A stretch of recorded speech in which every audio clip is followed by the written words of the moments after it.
News টুডেতে আপনাদেরকে স্বাগত। আমি দেখে নিচ্ছি এই মুহূর্তের বিশেষ কিছু খবর। কলকাতার আইডেন্টিটি নষ্ট হয়ে গিয়েছে, সল্টলেকের আইডেন্টিটি নষ্ট হয়ে গিয়েছে। হাওড়ায় দেখবার কেউ নেই, যে যা পারছে লুটে নিচ্ছে, যেন মনে হচ্ছে লুট করা আমার অধিকার। অবৈধ দখলদার নিয়ে নিজের দলের প্রশাসনিক আধিকারিকদের ভর্ৎসনা মমতা বন্দ্যোপাধ্যায়ের। তিনি এদিন হকার জোন তৈরির জন্য মাত্র 3 মাস সময় বেঁধে দিয়েছেন। আমি আপনাদের 3 মাস টাইম দিচ্ছি। হকার জোনের জন্য বাড়ি আপনারা আশেপাশে নিশ্চয়ই পাবেন,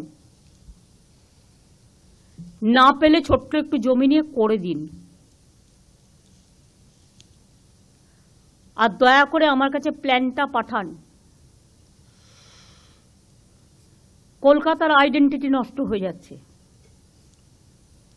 সল্টলেকের আইডেন্টিটি নষ্ট হয়ে যাচ্ছে, রাজারহাট নিউ টাউন এমনকি এনকেডিতেও হাত পড়ে গেছে। হাওড়ায় দেখবার কেউ নেই, যে যা পারছে লুটে নিচ্ছে, যেন লুটের মাল। সরি, ওয়ার্ডটা বাজে, যেন লুট করাটা আমার অধিকার। তাই ওই ওয়ার্ডটা উইথড্র করে আমি এই ওয়ার্ডটা বললাম। আর পুলিশের মধ্যেও আমি দেখছি ইদানিং একটা লোভ বেড়ে গেছে। ভাবছি আমি তো 2 বছর ওসি আছি, যতটা পারি করে নি। লোভ সম্বরণ করুন। পুরসভার কাউন্সিলর ও পুলিশ প্রশাসনকে ফের সতর্ক করলেন মুখ্যমন্ত্রী মমতা বন্দ্যোপাধ্যায়। বৃহস্পতিবার নবান্ন সভাঘরে অবৈধ দখলদার উচ্ছেদ করা নিয়ে রিভিউ মিটিং করেন মমতা বন্দ্যোপাধ্যায়।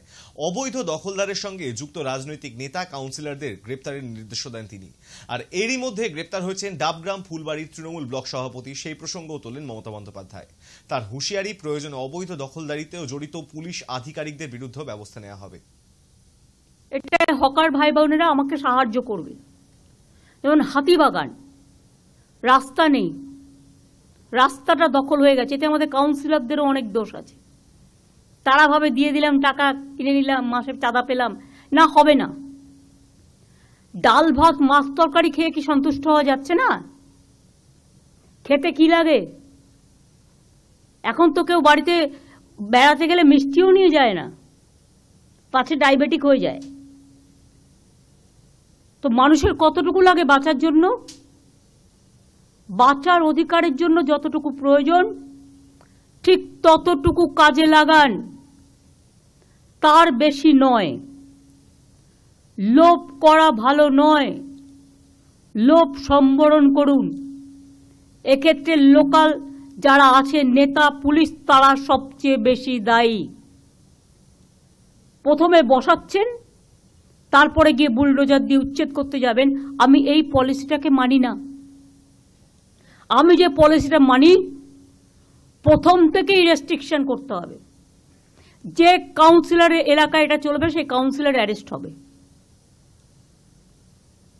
যে নেতার এলাকায় চলবে, ডাবগ্রামে দেখেছেন আমি জেলা প্রেসিডেন্টকে অ্যারেস্ট করিয়ে দিয়েছি। তার কারণ গভর্নমেন্টের জমি নিয়ে 2 লক্ষ 3 লক্ষ টাকায় বিক্রি করে দিলাম, ওই জমিগুলো কিন্তু মিউটেশন রেজিস্ট্রেশন পাবে না। বিবেক, প্লিজ ক্রস চেক। পুলিশের মধ্যেও লোভ বেড়ে গিয়েছে। ভাবছে আমি তো 2 বছর ওসি আছি, যতটা পারছি করে নি। ফুটপাত দখল কাণ্ডে মুখ্যমন্ত্রীর রোষে পুলিশ আধিকারিকরাও। কোনো পুলিশ ইন্ধন দিলে সঙ্গে সঙ্গে আমি তাকে সরিয়ে দেব। পুলিশ আধিকারিকদের হুঁশিয়ারি মুখ্যমন্ত্রীর। পুলিশের মধ্যেও আমি দেখছি ইদানিং একটা লোভ বেড়ে গেছে। ভাবছি আমি তো 2 বছর ওসি আছি, যতটা পারি করে নি। এবার থেকে এসিবিটাকে স্ট্রং করতে হবে। সিআইডি এসছে আজকে মিটিংয়ে। Manoj, you must convey this to ACB and CID. Kolkata police তো এখানে আছে। যদি কোনো পুলিশ ইন্ধন দেয়, সঙ্গে সঙ্গে আমি তাকে সরিয়ে দেবো। আর যে ভালো কাজ করবে তাকে আমি পুরস্কার দেব। গভর্নমেন্ট কিন্তু ইচ্ছে করলে যে কোনো কারো চাকরির ব্যাপারে অ্যাকশন নিতে পারে। সেন্ট্রাল গভর্নমেন্ট অলরেডি 46 জনকে তাড়িয়ে দিয়েছে। আমি সে পথে যেতে চাই না, যদি আপনারা আমাকে কোঅপারেশন করেন। পিডব্লিউর কাছ থেকে ঘুরপথে ফায়দা লুটছে বিজেপি ও বিজেপি আশ্রিত জমি বালি মাফিয়ারা। এমনই আক্রমণ করেছেন মমতা বন্দ্যোপাধ্যায়। আর সাদা পাথরে কোনো পিডব্লিউডির কাজ হবে না। সাদা পাথরটা হচ্ছে গুঁড়ো হয়ে যায়, কালো পাথরটা কংক্রিটের কাজ করে, ধরে রাখে। আর সাদা পাথরটা রাস্তা তৈরি হচ্ছে, 2 দিনে ভেঙে যাচ্ছে। কিন্তু লোকাল স্মাগলাররা, ল্যান্ড মাফিয়ারা, স্যান্ড মাফিয়ারা, তারা এটা করে খাচ্ছে। আমি কেন এর জন্য বদনাম নেব? বলে বেড়াচ্ছে যারা করে খাচ্ছে তারাই কিন্তু বদনামটা করছে। তার কারণ তারা কিন্তু বাঁ হাতে নিচ্ছে, ডান হাতে টাকাটা বিজেপিকে দিচ্ছে। আমার পার্টির টাকা চাই না। আমি পরিষ্কার মিটিংয়ে আগেও বলেছি, এখনো বলছি, আমার দরকার হলে আমি লোকের কাছে ভিক্ষা করে নেব, কিন্তু আমি গভর্নমেন্টের মানি নিয়ে কোনোদিন কাজ করি না। 1 পয়সা নেয় না। এমনকি সেন্ট্রালিও আমি শুনেছি গভর্নমেন্ট অফ ইন্ডিয়ার অফিসাররা গেলেই কি % কমিশন খায়। এটা যেন আমাদের এখানে না হয়। নিজের দপ্তরের প্রশাসনিক আধিকারিকদের মা ক্যান্টিন তৈরির পরামর্শ দিলেন মুখ্যমন্ত্রী। অফিস পাড়া রাজারহাট নিউ টাউন সেক্টর 5 এর ফুটপাথে চুরি যাওয়া নিয়ে এদিনও রণংদেহী মেজাজে দেখা গেল মমতা বন্দ্যোপাধ্যায়কে। ওয়েবেলের সামনে আর এনকেডি এর সামনে আর রাজারহাটে এত বিউটিফিকেশন করে দিলাম, লক্ষ লক্ষ লোক আসছে। হ্যাঁ, নিশ্চয়ই আইটির ছেলে মেয়েরা খাবার দাবারের জন্য যাবে সেখানে। একটা অন্য জন করে দিন, রাস্তার একদম অপোজিটে কেন? Is it looking good? না, এটা গুড দেখাচ্ছে না, এটা অত্যন্ত খারাপ দেখাচ্ছে।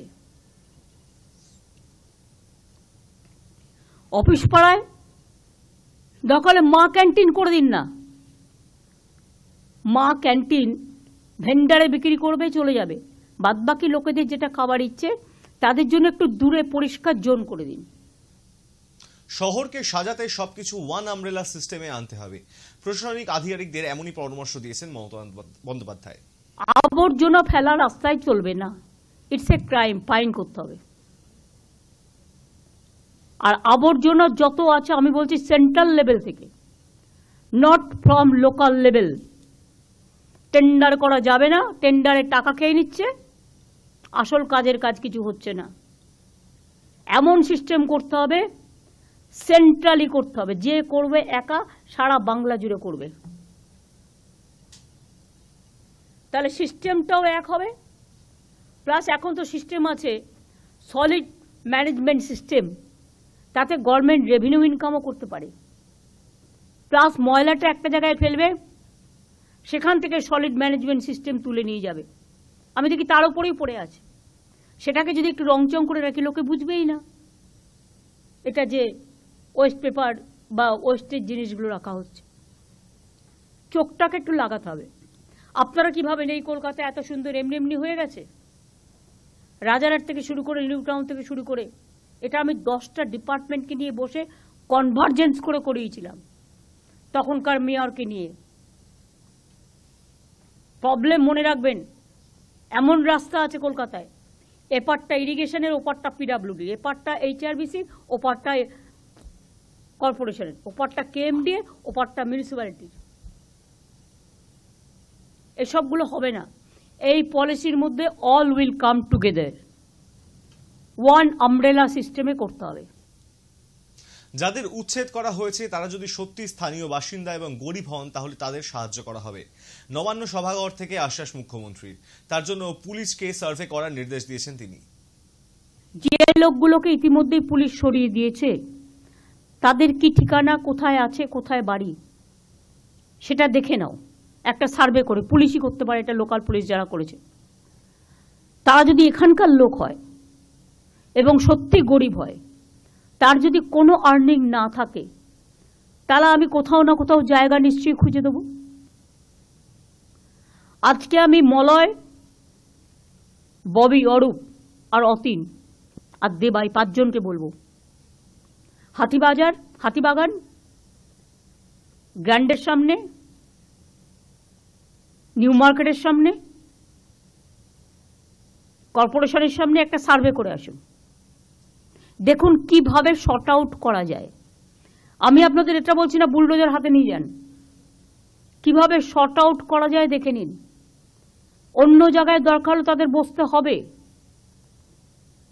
লোকে তো সব বাজারেই যায়, নিউ মার্কেট পপুলার এরিয়া, দরকার হলে আমরা বড় বিল্ডিং কেন করে দিচ্ছি না একটা? যারা রাস্তায় বসে বা রাস্তা দখল করে একতরফা তাদের দোষ না দিয়ে আমরাই এটা অ্যালাউ করি। কিছু বিল্ডিং তো এদের জন্য আমরা করতে পারি, CSR এর টাকা থেকে করতে পারি, PPP মোডে করতে পারি। পুলিশ ও নেতাদের টাকা খাইয়ে অনেক জায়গায় তৈরি হয়েছে অবৈধ পার্কিং জোন। সেই সব পার্কিং জোন ভেঙে দিতে হবে। অবৈধ পার্কিং নিয়ে বিজেপিকে তুলোধনা করলেন মুখ্যমন্ত্রী। ইল্লিগাল পার্কিং জোন, এরা পুলিশ নেতাদের টাকা খেয়ে অনেক জায়গায় ইল্লিগাল পার্কিং জোন তৈরি করেছে। আমি যেমন আলিপুরে সম্পন্ন একটা করে দিয়েছি। ব্ল্যাক মার্কেটে যেগুলো ইল্লিগাল পার্কিং আছে ভেঙে দিতে হবে। কেউ কেউ টাকা খেয়ে ইল্লিগাল পার্কিং দিয়ে দিচ্ছে, এবং সবচেয়ে বেশি ইল্লিগাল পার্কিং আজকে বিজেপির আছে। If I am not wrong, আমি উইদাউট ইনভেস্টিগেশন কোনো কথা বলি না, আমাদের লোকেরাই দিয়ে দেয়। পার্কগুলো যখন তখন দিয়ে দিচ্ছে বাইরের লোকেদের। কেন? এলাকা নষ্ট করতে দেবেন কেন? পার্কগুলো তার লোকাল এরিয়ার একটা সম্পদ। তার লোকাল এরিয়ার পুজো হবে, ফেস্টিভ্যাল হবে, খেলা হবে, মেলা হবে, বাইরের লোকেদের জন্য আপনি কেন দেবেন? তৈরি করবে তারা খেটে খুঁটে নতুন করে, আর আপনারা অ্যালাউ করে দেবেন। অনেক সময় কোর্ট পারমিশন দিয়ে দিচ্ছে, দিয়ে দাও।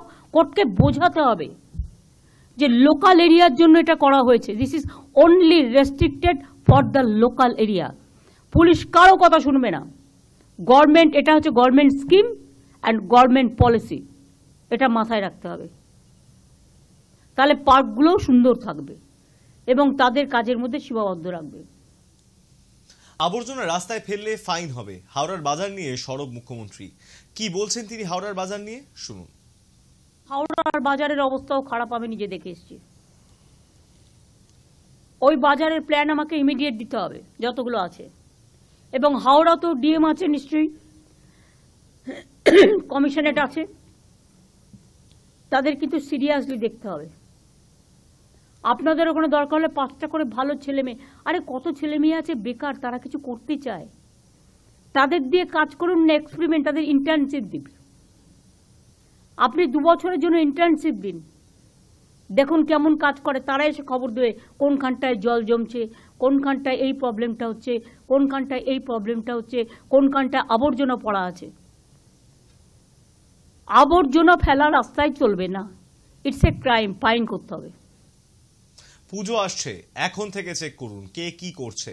এমন কিছু যেন না হয় যাতে পদপিষ্ট হওয়ার ঘটনা ঘটে। আগাম সতর্কতা বার্তা মুখ্যমন্ত্রীর। রাস্তা যাতে চলাচলের যোগ্য থাকে তা নিয়ে পিডব্লিউডি কে কড়া নির্দেশ দিলেন মমতা বন্দ্যোপাধ্যায়। পুজো আসছে সামনে, এখন থেকে চেক করুন কে কি করছে। তার কারণ এমন কিছু যেন না হয় যে স্ট্যাম্পেড হয়ে যাক। কারণ বাইরের এবারও প্রচুর মানুষ আসবেন দুর্গাপুজো দেখতে। ট্যুরিজম ডিপার্টমেন্টকে এটাকে নন্দিনী গ্লোরিফাই করতে হবে। কিভাবে তাদের নিয়ে আসা যায়, কিভাবে এ করা যায়, এটা একটা সিস্টেম করতে হবে। পিডব্লিউডিকে রাস্তাগুলো দেখতে হবে। কেন একটা রাস্তা আমি করবার পর 5 বছর ঠিক মতো চলবে না? আমার তো একটা মেনটেনেন্স, যখন আমি কাউকে অর্ডার দেবো সাথে সাথে তাকে এটাও বলতে হবে 5 বছর কোনো রকম খারাপ হলে তোমাকে দায়িত্ব নিতে হবে। তা নাহলে শুধু ব্ল্যাকলিস্টেড করলে হবে না, পেনাল্টি দেবো। যে টাকা দিয়ে আমি কাজ দিচ্ছি তার ডবল পেনাল্টি দেবো। রাজ্যে বিপজ্জনক বাড়িগুলিকে সংস্কার করতে হবে। বাড়ির মালিককে, আর না হলে সরকারই অধিগ্রহণ করে নেবে। বিপজ্জনক বাড়ির মালিকদের বার্তা মুখ্যমন্ত্রী মমতা বন্দ্যোপাধ্যায়ের। পাশাপাশি বিপজ্জনক বাড়ির নিচে যেসব বাজার রয়েছে সেই বাজারগুলিকে এক ছাদের তলায় আনার নির্দেশ দিয়েছেন তিনি। অনেক মার্কেট আছে, দেখলে আমার ভয় লাগে কখন ভেঙে যাবে। লোকে বাজার করতে গিয়ে মারা যাবে, আমি বলে দিলাম, ইমিডিয়েট যদি রেনোভেশন করা না হয়। যেমন যোগুবাজার, আমি সেদিনকে যাচ্ছিলাম, দেখলাম, আমি ববিকে জিজ্ঞেস করলাম যে বাড়িটা নতুন করে তৈরি হচ্ছে কিনা, কেন? বলছে মালিক করছে না। এটার দরকার হলে মালিকের কাছ থেকে অ্যাকুইজিশন করে নিতে হবে, আর কোর্টকে বোঝাতে হবে। মানুষের লাইফ আগে। আমি একটা ইন্ডিভিজুয়াল পার্সনকে দেখব না আমি 1000 জনকে দেখব? 1000টা লোক ওখানে বাজারে বসে আছে, কিন্তু একটা লোকের নামে জায়গাটা বলে সে একা গায়ের জোর দেখিয়ে যাবে, সেটা হবে না। তাকে বোঝাতে হবে, দরকার হলে তাকে কম্পেনসেশন দিয়ে গভর্নমেন্ট জায়গাটা কিনে নেবে, কিনে নিয়ে বাজারগুলো তৈরি করতে হবে। আমি যেটা বলছি শোনো, আগে ফার্স্ট শোনো, শুনবার মানসিকতা রাখতে হবে। সব জায়গায় এরকম যত বাজার আছে, এই বাজারগুলোর একটা লিস্ট হবে। বেশি খরচ হয় না, 1-1.5 কোটি টাকা খরচা করলে বাজারটা ভালো করে হয়ে যায়। আমি কথা দিচ্ছি, আমি দরকার হলে গভর্নমেন্ট থেকে যদি গভর্নমেন্ট ফান্ড অ্যালাউ করে, ইয়েস, কারণ এখানে তো কনস্ট্রাকশন ওয়ার্কারেরও অনেকে কাজ করে, হকারি করে। আমি একটা ফান্ড অ্যালট করতে পারি, প্রোভাইডেড আগে আমি প্ল্যান হাতে পাবো তবে। তাহলে একটা হলো হকিং জোনে একটা বিল্ডিং ফর গোডাউন পারপাস, সেটাও সিকিউরিটি নিয়ে, সেফটি, সিকিউরিটি, ফায়ার সব নিয়ে, সেফটি নিয়ে। 2 হচ্ছে বাজারগুলো। অনেক গরিব মানুষ সবজি বিক্রি করতে আসে, কিন্তু তারা সকালে আসে, বিকেলে চলে যায়। তাদের একটা যখন বাজারগুলো তৈরি হবে তাদের জন্য একটা জোন রেখে দিন না, তাতে তাকে ফুটপাতে বসতে হয় না। একটা বড়লোক বাড়ি করলে মাল্টি স্টোর করছে 22 তলা, তখন তো কোশ্চেনটা আসে না। তো একটা বাজার 2 তলা আছে, সেটাকে আমি যদি 4 তলা করে দিই, তাহলে ভেজিটেবল ভেন্ডারটাকে আমি নিচে করে দিতে পারি, কি অসুবিধা হয়?